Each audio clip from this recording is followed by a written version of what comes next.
Congress communist സഖ്യം ഭയപ്പെട്ടതുതന്നെ ഒടുവിൽ തൃശൂരിൽ സംഭവിച്ചു. വർഷങ്ങളായി ഇടതുകാലിലേക്കും വലതുകാലിലേക്കും മാറ്റി വെച്ചിരുന്ന മന്ത് ഒടുവിൽ ചികിത്സിച്ചു ഭേദമാക്കാൻ ജനങ്ങൾ തീരുമാനിച്ചതിന്റെ ഫലമാണ് തൃശൂരിൽ കണ്ടത്.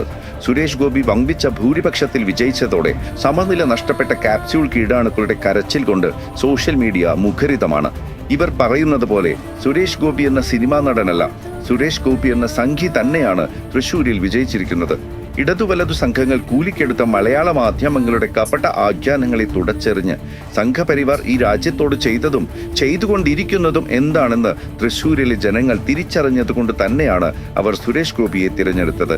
മതഭീകരർക്കു മുന്നിൽ നട്ടെല്ലു പണയം വെച്ച കോൺഗ്രസിനെയും ജിഹാദികളുടെ ചെരുപ്പ് നക്കുന്ന കമ്മ്യൂണിസത്തെയും ചവറ്റുകുട്ടയിൽ എറിഞ്ഞുകൊണ്ടാണ് ജനങ്ങൾ മനുഷ്യരായി തന്നെ കാണാൻ ശീലിച്ച സുരേഷ് ഗോപി എന്ന സംഘിയെ തിരഞ്ഞെടുത്തത്. ഈ മാർക്കിലെ പാവപ്പെട്ട ജനങ്ങൾ അധ്വാനിച്ചുണ്ടാക്കിയ പണം കോൺഗ്രസ് ഒത്താശയോടെ കമ്മ്യൂണിസ്റ്റ് കാട്ടുകള്ളന്മാർ കൊള്ളയടിച്ചപ്പോൾ അവർക്ക് വേണ്ടി സംസാരിക്കാനും തെരുവിലിറങ്ങി പ്രതിഷേധിക്കാനും സുരേഷ് ഗോപി എന്ന സംഘിയെ ഉണ്ടായിരുന്നുള്ളൂ. തുടർച്ചയായി മൂന്നാമതും ഈ രാജ്യം ഭരിക്കാൻ പോകുന്ന സംഘികളുടെ പക്ഷത്ത് കേരളക്കര അഭിമാനത്തോടെ തിരഞ്ഞെടുത്തയക്കുന്ന സുരേഷ് ഗോപി എന്ന സംഘിയുമുണ്ടാകും. സംഘിയാണെങ്കിലും എന്നു തുടങ്ങുന്ന സംസാരങ്ങളല്ല, സംഘിയായതുകൊണ്ട് എന്ന സംസാരങ്ങളാണ് വരാനിരിക്കുന്ന നാളുകളിൽ നിങ്ങൾ കേൾക്കാനിരിക്കുന്നത്.